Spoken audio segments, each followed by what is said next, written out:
I have no desire to do this anymore. I have no desire to recap any Marlins game of the season for what I witnessed this afternoon with the Miami Marlins versus the Washington Nationals.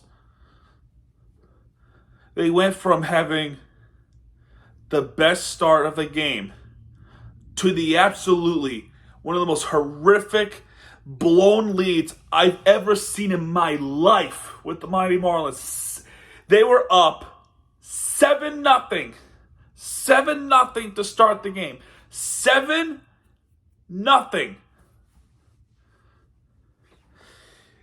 In the first inning, Arias goes on base, De La Cruz goes on base, Josh Bell reaches on the error, and the Jazz hits a grand slam to left.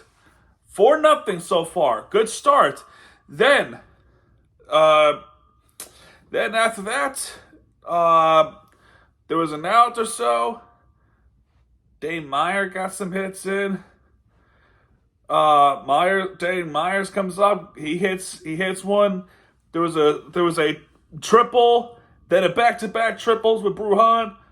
Brujan gets one, and then Meyer scored. That's 5-0 Miami. Awesome. Then Nick Fortes gets a base hit center. That allows Brujan to score. Now you're up 6-0. Good start. Second inning comes along. Rivera double to right. De La Cruz scores. Jazz goes to third. 7-0. And I jokingly said, grand slam. Yay! This is what we wanted all year long. Let's see how will the Marlins screw it up. Well, I didn't think that they were going to screw this. I didn't think they were going to screw up by blowing a 7-0 lead to the Washington Nationals. And they freaking lose 12-9. In the fourth inning, 5 runs were scored by the Washington Nationals in the fourth inning alone. Young hits a double that allows Limcom to score. Abrams doubles to right. That allows Cole and Young to score. That's 3-7. And then Senzel hits a home run to center. That'll make it 5-7. I'm like, please don't blow this again. Do not. It's bad enough you had 5-0 leads and you blew it, and a couple of 4-0 leads and you blew it. If they somehow blew a 7-0 lead, I think that's gonna do it for me. I'm waving a white flag. Then the very next inning, the bullpen comes in. Ryan Weathers was not able to finish the fifth inning. And then Bender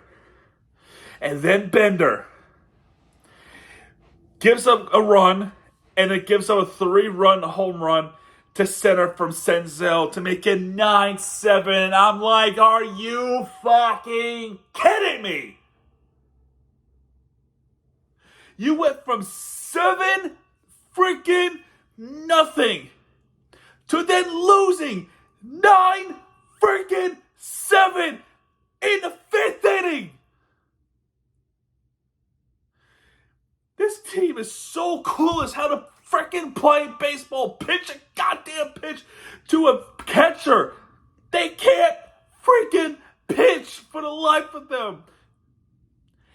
And the offense, of course they run cold. Oh, but it gets even better. Because in the next inning, 2 wild pitches in a row. Or no, that's a little bit after. But Nick Fortes tries to throw a second. That allows Vargas to score off the steal home. So he gets caught, or the catcher catches himself, and Vargas takes advantage and he stole home. 10-7 now. Bottom of the 7th, Jazz goes on the base. And then Tim Anderson hits a double to right. It's now 10-8. Jesus Sanchez then hits single to right. That makes it 10-9. Okay, so we might be able to make a comeback, right? Well, Washington says no. Because Brian Hohen throws 2 wild pitches in a row. 2 wild pitches in a row. And that allows Lincecum to score to make it 11-9. I did not say in reverse, I promise. And then Young to finish it off to make it 12-9. I'm like, I can't. I just can't anymore. Final score of this game is 12-9 after being up 7-0. 7-0. Let's listen to what Peter Bendix says before the game. I can confidently say that it's too early to have a strong evaluation. Well, I think that you've seen some positive things with guys like Calvin Crochet. Oh, really? You've seen some players that I'm confident are going to improve based on what they've done so far. Really? But at the end of the day, we have to remember it is not even May yet. And the worst thing that you can do is evaluate players too soon. Well, yeah, it's not even May yet. It's not even May yet, and we're 6-23. Come to the wrong conclusion. Do you feel that the catching position will need an upgrade at some point? It's bottom barrel in Major League Baseball right now. I think it's very fair to say that our catchers have struggled. I think both How about the whole guys team have struggles? records to suggest that they're going to bounce back. Both of these guys have a lot of talent, especially defensively, especially with our pitching staff. Really? Things that don't show up in their statistics. I'm also very confident that their offensive performance is going to improve. Well, they did until the pitchers screw it up. There's more. And Why should fans be confident that this is going to turn around? It's a long-term process. That's something I've said from the beginning. Obviously. In the short term, this is going to turn around because we have Really? a bunch of players who are really committed to making sure it turns around. We have a staff that is committed to working hard and putting them in the best position to succeed. No, they don't. And we have guys with a track record of success. We have No, they guys don't. that are going to get back to the level of performance that they're accustomed to. In the long term, my vision for what this organization, where it's going, is not changed. The vision is the same thing that it would be regardless Really? of our record right now. 6-23. We to have the support and the resources to really get this organization where it needs to be. yeah, Keep losing, which is nowhere. The team keeps losing. How can that confidence be maintained, and what decisions would you have to make at that point if this continues? We'll see what happens if this continues. I'm confident that it will get better, at least in the short It did term. not? We have the guys to make that happen. But we all knew, I knew when taking this job, that to get the organization where I want it to be is going to take more than 1 year, regardless of what happens this year. He's from Cleveland. May I mind you this? That time where he went to the game between Cleveland Indians at that time versus the Florida Marlins, where they beat them in the World Series in 7 games. I don't know if this is some revenge plot. I just don't know. Where is it? I want to find this from the Marlins themselves. Here it is. This was posted right here. Hi, 6-0, first inning. That clearly aged well, did it?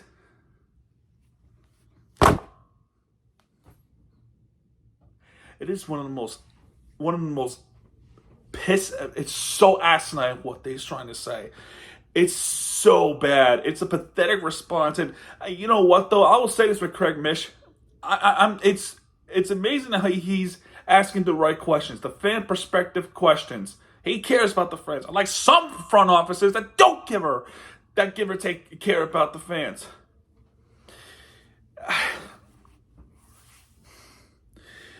I just can't believe it. 7-0. 7-0. You still blew it. You lose 9-12. This team doesn't know how to play baseball. But it gets worse. And like I told you, right? They're 6-23.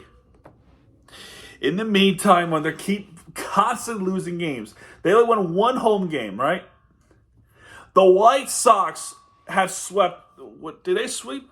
I think they swept the Tampa Bay Rays. Let me double check real quick. Yeah, they swept the Tampa Bay Rays. So you know what this means, ladies and gentlemen? Do you know what this means?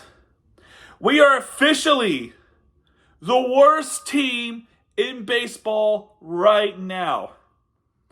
Oh, but we're just getting started with that kind of accomplishment. We're just getting started because I have more announcement to make. This is from Marlins historian, 1998 hashtag Marlins 54-108 equals 10-19 after 29 games. 54-108 was the final record of that year. That was a terrible year for the Marlins season. 2013, a year after the stadium was opened up, 62-100. They started the year 8 for 21. 8 for 21. Terrible start. Similar to 2019. 8 for 21. Only 2019 season I remember fairly well. They were just as bad as 2013 season. 2024 season. 6-23 after 29 games. And that's a new MLB record, ladies and gentlemen. Believe it or not. 1962, they compare it with the Mets. 40-21 or 40-120 to 1. They started the 29 games 10-19 the Mets. And then we get to the elephant in the room. 1899 Cleveland Spiders. Yes, the freaking Spiders. 20 wins and 134 losses. They started that year 7-22. At the very least, the Marlins could have started that same way. But congratulations, the 2024 Miami Marlins just broke the record of the worst start in MLB history. Are you kidding me? A year, 6 months ago, after making a postseason, we were celebrating, we were happy. This team is finally fun to watch. And now it's just punishment all over again. We had bad seasons, just horrible seasons. But this is clearly the worst. How am I supposed to watch these teams if I constantly had to worry, constantly blowing leads? Well, now I can guarantee they're going to blow leads every freaking game because you're not willing to hold a 7-0 lead. What's the point? What is the point of supporting this team if they're not going to commit of winning? They're going to look for the future, which is clearly a rebuild, and I want no part of it, honestly. So, screw this.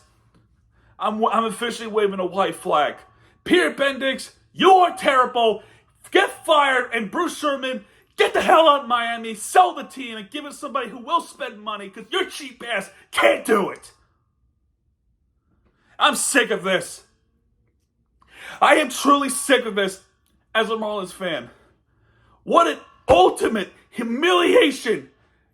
Year in, year out, night in, night out, I watch this. And I've had it with this. Good night.